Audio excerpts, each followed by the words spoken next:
Cancel. Schweezy. Let's get into previous week right now. Previous week right now is me going over the news of the week. I find a lot of people, they just read titles of news articles and then just assume they got the whole news story down. However, over here at Cancel Schweezy, what we do is instead of, Congratulations. You played yourself. So instead of playing ourselves, what we do is actually read the articles, not just the titles. We go through the whole thing and then I talk about it. So that's what we're doing today on Previous Week Right Now. Let's just get into it. Little shock from Jerusalem, where I had at least one ancestor come from. Shock in Jerusalem community as Rabbi outed as undercover Christian missionary. This is from Kosh, Qoshe. That's the name of the article. So it is something a little Jewish. Take a sip of my Waterloo, and let's get into it. An ultra-Orthodox Jewish community in Jerusalem's French Hill neighborhood was in shock on Sunday after a prominent member of the community was reportedly outed as undercover Christian missionaries. Beinenu, a nonprofit organization that monitors missionary activity in Israel, said Sunday that it had been investigating the case of a convert missionary in French Hill for many years, but had acted to expose him now due to one of the missionary's children proselytizing in school. Hebrew media said the man, a rabbi who was not identified publicly, had posed as a Cohen priest and worked as a scribe and a moel, conducting ritual circumcisions. What? Okay, that took a twist. Get the Times of Israel's daily edition by email. Never miss out. Okay, that's me poorly copying everything. However, it was discovered that the family was actually not Jewish, but from a Christian family from New Jersey in the U.S. and had reportedly forged documents to show they were Jewish in order to emigrate to Israel under the law of return. We are confident that the Jewish leaders will act strongly against this threat and will quickly put protective measures in place to protect the Jewish community. Beinenu said. The ultra-Orthodox newspaper Behadrei Hadarim reported that when the man's recently deceased wife became ill with cancer several years ago, she told friends some things that did not make sense. ... And that's the end of the article, folks. So I just thought it was a goofy story of an undercover Christian who does not get the hint.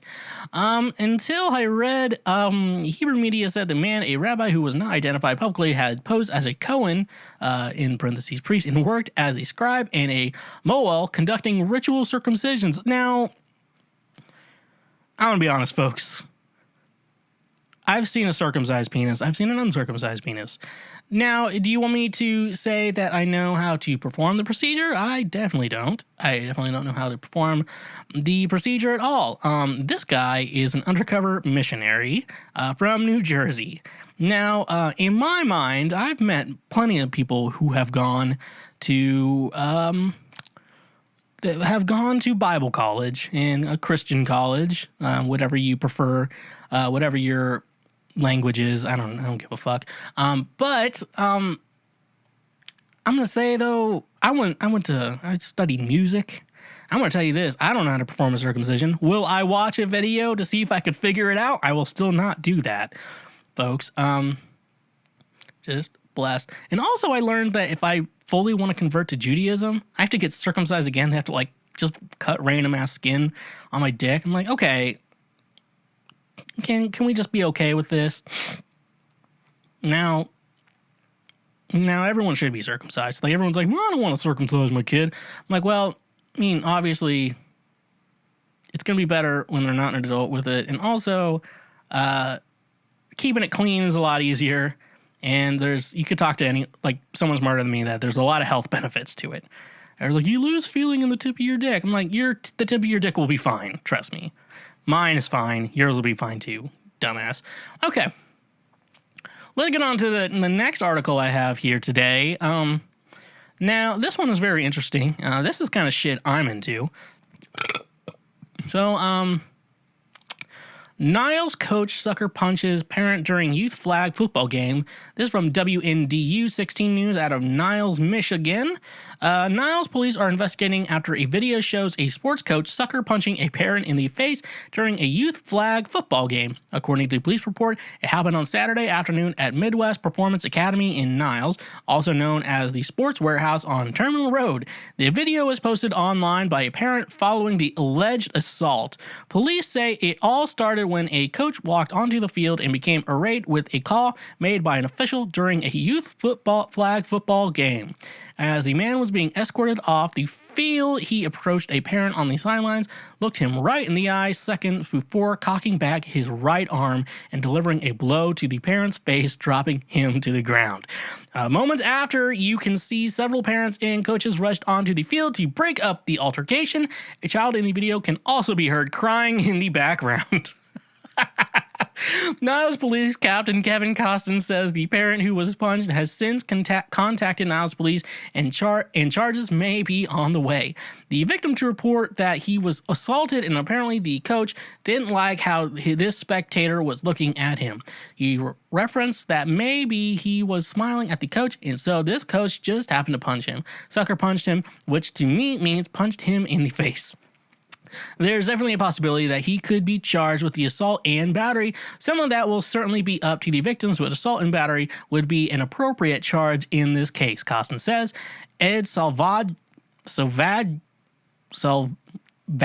Is it Salvagni? I don't want to say, I don't want to make like vagina is part of his last name, but is it Ed Salvagni? El Savagina, a parent who posted the video, says he pulled his son out of Midwest Performance Academy one before the incident after a similar encounter with his son's team. He wasn't the only bad coach there was others. That's why I pulled out, because I just saw it, Salvagina said. Salvagina says he posted the video to make sure the coach in question is held accountable.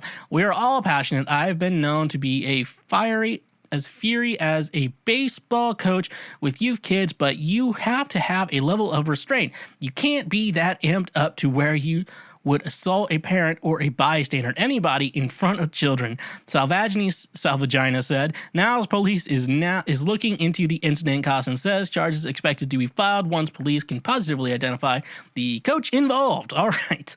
So I described the incident for all those audio listeners out there. Now, hopefully YouTube does not strike this shit. I am going to play the video of the actual assault right now for the video watchers. Okay, so now that you watched the actual assault, I mean, it's pretty straight clear what happened. Like, we have no, like, objections to what anything happened. The question of the situation is, people, now, it's children's sports. Now, why do people get so amped up at children's sport, like when it's their kids? I know you love your kids and all, but I'm gonna give you honest thoughts. I grew up in the Midwest, where like if you didn't do a sport, then you were considered an outcast. And I was like, when I was in like 7th grade, I'm like, I'm not gonna do sports because I don't really like doing them, and 2, I'd rather just focus on like playing music, learning the guitar, learning other instruments and shit like that. That was just me growing up. And so now I'm trying to go pro and still trying to like make a career in music. No one I went to high school with is pro at all. Maybe I think some people may have been able to play in college, but after that though, like none of them went pro. Like, at least I'm still trying for it. So people come at me with that shit. So, and it's weird now. I live in Nashville. It's not like that weird of a thing when you tell someone, I play music. So that's another thing too. But parents listening to this, when your kids are playing sports, look, your kids obviously suck at sports. Like, there's a good chance your child is not going pro, especially when you're from fucking Niles, Michigan. No one from Niles, Michigan is going pro. And just to prove that, I'm gonna Google search right now, professional athletes from Niles, Michigan. Okay. People from Niles, Michigan. Okay, so I'm going to Wikipedia right now. This is not a Dave Schmidt pitcher. Okay, one person there. American sprinter. Okay. Niles Michigan, Jake Klinger, Jacob Alexander. Oh yeah, what was this guy? One of the lead guitarists for the Chicago-based jam band Humphreys McGee. Okay, that guy. I don't really give a shit. Dylan Crocker. Oh, okay. Okay, I might be wrong here. Sculptor, no. Automobile manufacturer. I forgot it's a nickname. Motorcyclist, that's not an athlete. Let's see. Baseball pitcher. Okay, they've had a little bit of help. Sports columnist. It's like, I like sports so much, but I suck at them so much I can't do shit. To be a sports commentator. I could be a sports commentator. And American rock, psychedelic, okay. Musicians. Okay, so I'm looking here, a lot of politicians. Okay, so I'm looking here. Okay, they've had a couple athletes. Are any of them Michael Jordan? No, so I don't give a shit. So, anyways, good chance that y'all in Niles, Michigan, your kids suck ass at sports, and stop taking it so fucking seriously. Just let your kids have fun, and then enjoy your kids having fun. That's all you need to do. You can always bring alcohol to the games if they're boring. That's what I always get too. Like, people get so invested in like children's sports, like our high school sports. I can't watch professional football. It's so fucking boring to me. So I can't imagine watching fucking high school football or middle school. And I dread the idea of having a kid who wants to play sports. I'm not gonna like say no, you can't play sports. Be like, though, you fucking pussy playing guitar. No. But anyways, though, there are a couple athletes from there. I hadn't heard of any of them, so doesn't count to me. All right, let's move on to the next article. I've spent way too time just like fucking looking at Wikipedia. Here we go. It's from BuzzFeed. We actually have two different BuzzFeed articles today, folks. Well, folks, you know how we think Josh is a stupid name. Well, apparently there was a Josh fight in Nebraska, and I have not covered it yet because we obviously think Josh is a stupid name. I wanted to avoid it, but no, I can't. So let's do it now. From BuzzFeed, a 4-year-old named Josh is now the top Josh after winning the Josh Battle. I don't make the rules. Okay. Hundreds of people descended on a park in Lincoln, Nebraska this weekend, armed with pool noodles in a fight for the name Josh. Whoever wins gets to keep the name. Everyone else has to change their name, said organizer Joshua Swain last year in a Facebook message invite to people named Josh.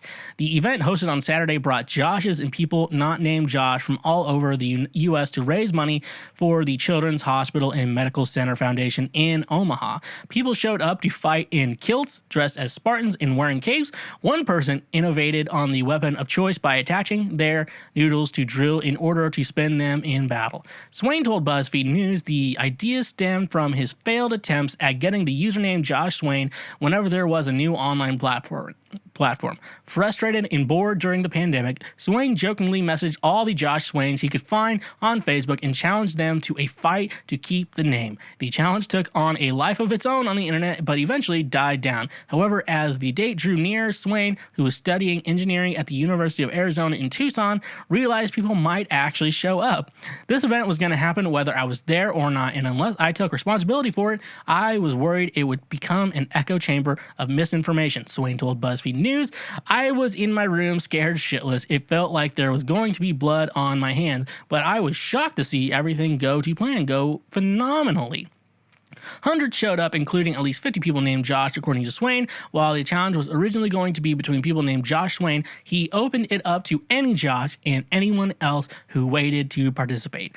One other Josh Swain did show up to the event, and the two battled for the name in a game of rock, paper, scissors that Swain, the organizer, won. Swain asked attendees to wear masks as the city of Lincoln still has a mask mandate, and images of the event showed many attendees wearing them. He also bought masks to give out to people who didn't have one, as did others who attended. I totally understand it's a pandemic, and that was one of my biggest fears, Swain said. Thankfully, the majority of people who showed up were wearing masks.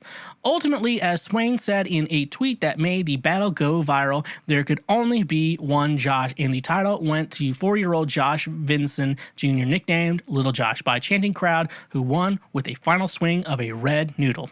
Shortly after being honored with a Burger King crown that was too big for his head, Little Josh was hoisted into the air while holding a wrestling champion belt. His victory meant to be his dad, Josh Vincent Sr., told the Lincoln Journal-Star. Little Josh suffered from seizures when he was about 2 years old, his father said, and he received treatment at Children's Hospital. The recipients of Sunday's fundraising money. The fundraiser was so far raised $10,625.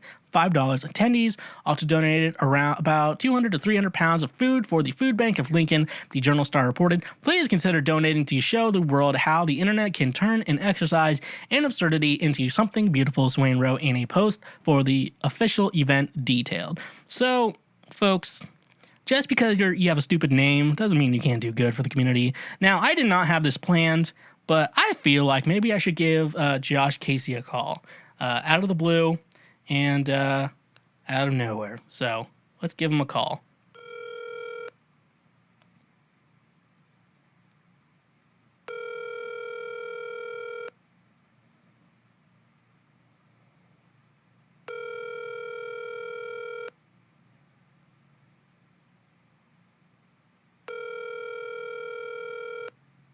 Is he going to answer? That's a good question.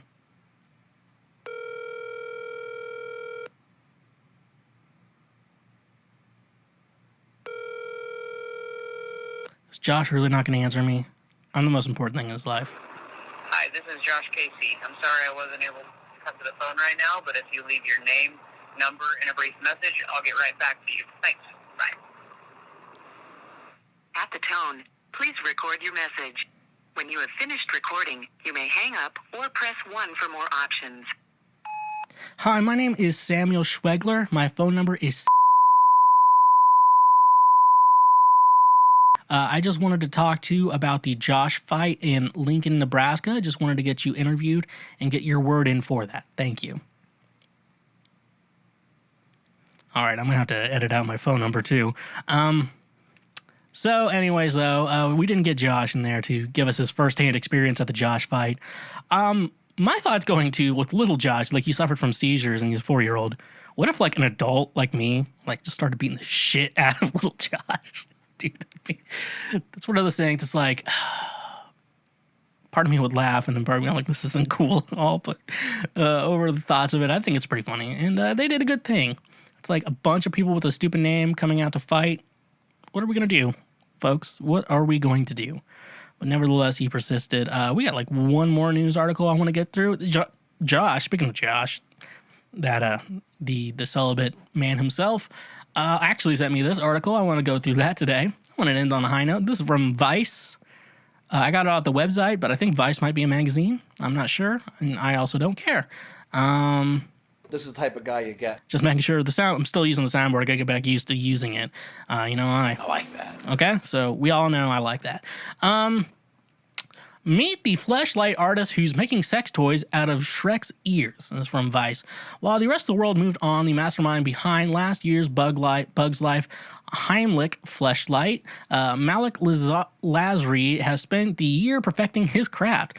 Since we spoke in May 2020, Lazary has been busy. He's made more than a dozen character fleshlights, including a Mrs. Incredible stuck stepmom with spandex panty action, the Shriek slug hole ear, including a vest for extra grip, and earwax candle, and the Cinderella ugly stepsister glass slipper foot job flashlight. God damn it, with chubby toes protruding from the business end. God, this is hard. This is getting rough, buddy.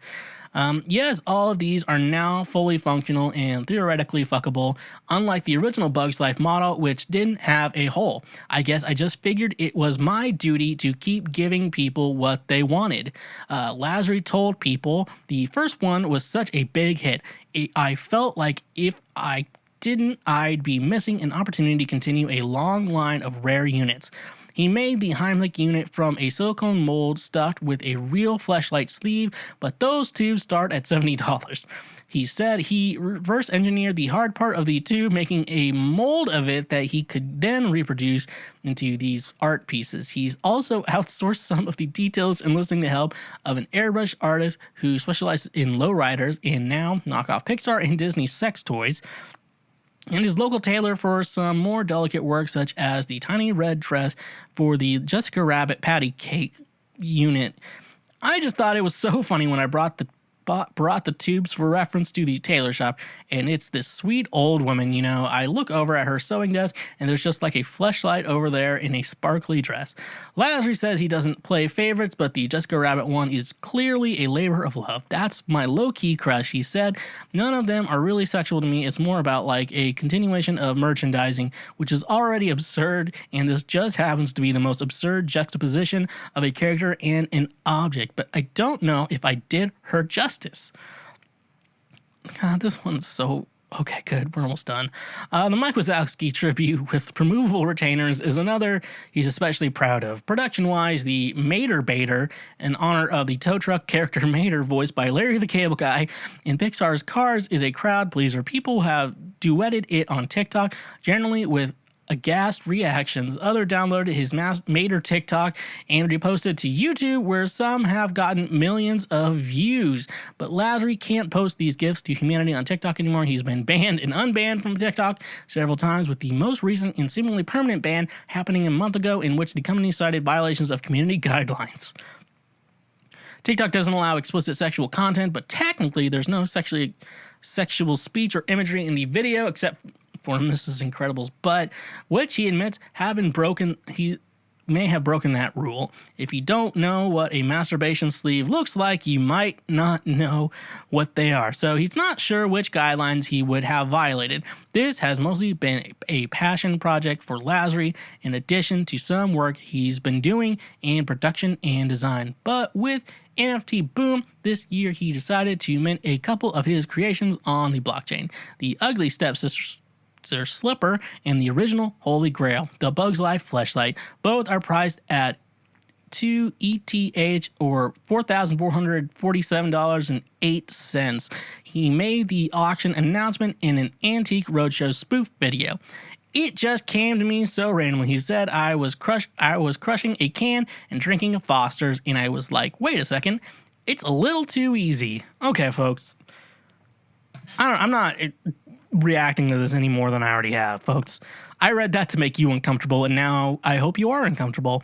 And that was my goal, to make you uncomfortable, and I succeeded at my goal. What's going on, my fellow Schwoklord? Hope you enjoyed that highlight from one of the great shows that I make. If you want to watch more clips or even full episodes, go check them out over here and down below and everywhere else.